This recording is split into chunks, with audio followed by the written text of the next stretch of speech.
Reformed Church. And it was just, I was in Psalm 27 and have been for a little bit, just thinking a lot about in there, and I had shared a bit out of Psalm 27 last service. So maybe if we can just go to it real quick, Psalm 27 and verse number 1.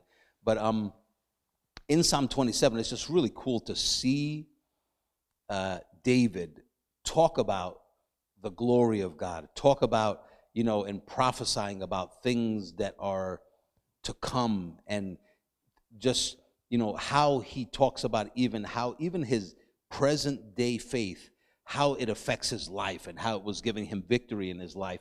And yet he was looking forward to it. It gives me goosebumps all over, but goosebumps. I said goose. No, I did say it. I said goosebumps, but that's fine.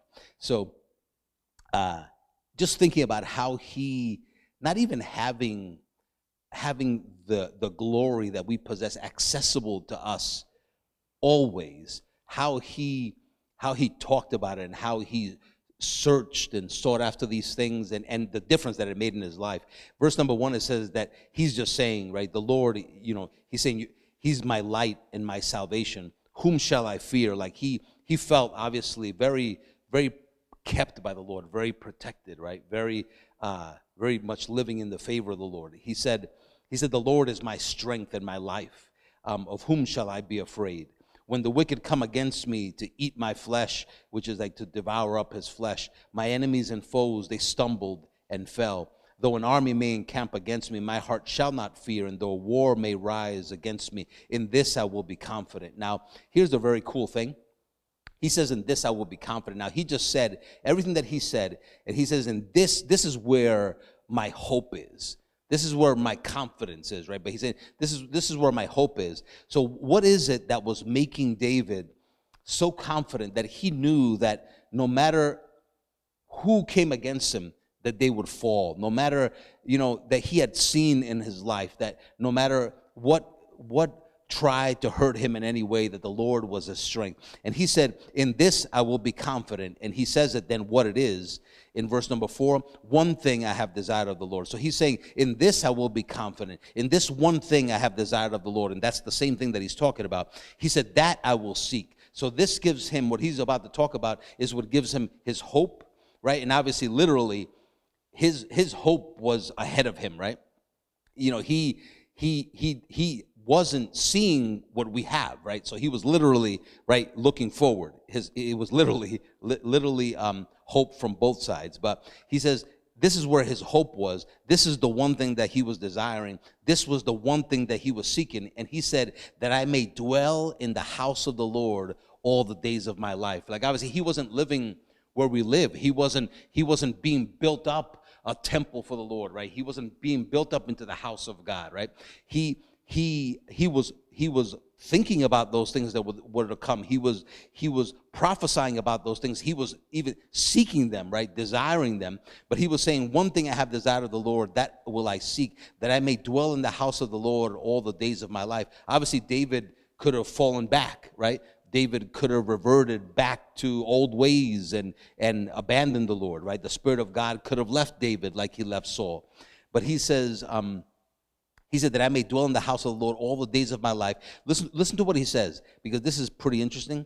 To behold the beauty of the Lord and inquire in his temple. But when you look at that on the surface, you think he's kind of being a little romantic with God. Like he's just saying that God is beautiful and he wants to be able to be in the house of the Lord forever, all the days of his life, beholding the beauty of the Lord. But what he's really saying there, he's saying that I would be part of the household of faith, right?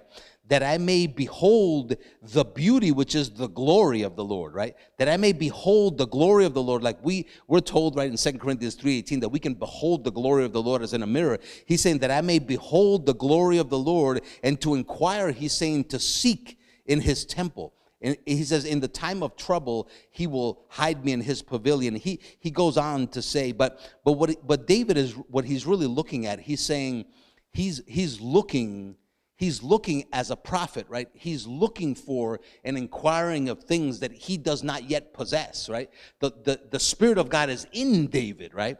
prophesying and speaking these things, and because of his faith in that which was to come that we live in. And I'll show you that, right, from 1 Peter. But prophesying about the glory that we live in today, he was the effect that it was having on his life, right? The care that the Lord was having on him, obviously as a righteous man because of his faith. Yeah. So let me show you a little something real quick. If we go to just a few things to kind of put this into context. Romans chapter 5. Romans chapter 5.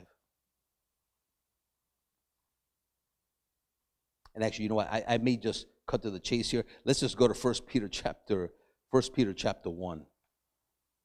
I don't want to run out of time. But 1 Peter chapter 1. And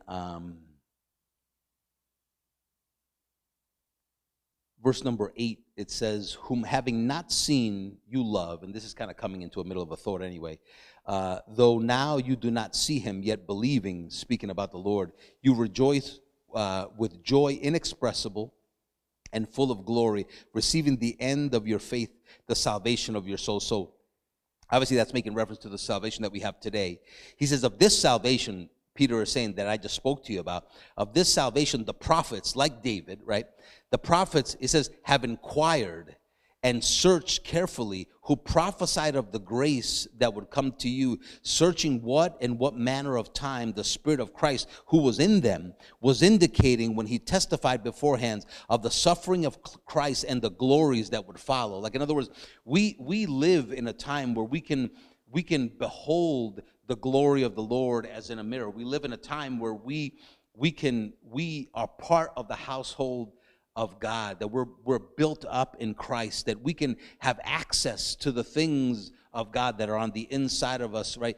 Whenever we need it, at any time, right, we have access to these things through righteousness. But it's so cool to see how David, how you see kind of David as an example of what Peter is talking about here, about prophets that were searching, right, speaking by the Spirit of God, but searching that glory that we have on the inside of us. But the coolest thing there is really to see, the difference that it made in his life, and how David would say that he had nothing to fear of men, that he could see how the Lord would give him victory, that no one could come against him that would not stumble and fall. And all of that said from a man that was looking forward to a glory that we have today presently. Like how much more us than David to be able to take advantage of a glory that these men and women just hoped to be able to possess what we have, and yet could not achieve it right ahead of time. And then us obviously having it and possessing it, like how we could be active partakers, right? I always say it the same way because it always comes to mind the same way. Partakers and just active participants in the glory of God, right? Beholding the Lord, reminding ourselves who we are, and acknowledging the Lord, throughout our day, regardless of what it is, regardless of what we're doing, right? To be able to just acknowledge the Lord throughout our day and take advantage of the glory we possess. We hope you enjoyed this message from Reformed Church. If you have, please share this with someone else and help us get this uncommon truth out to the world.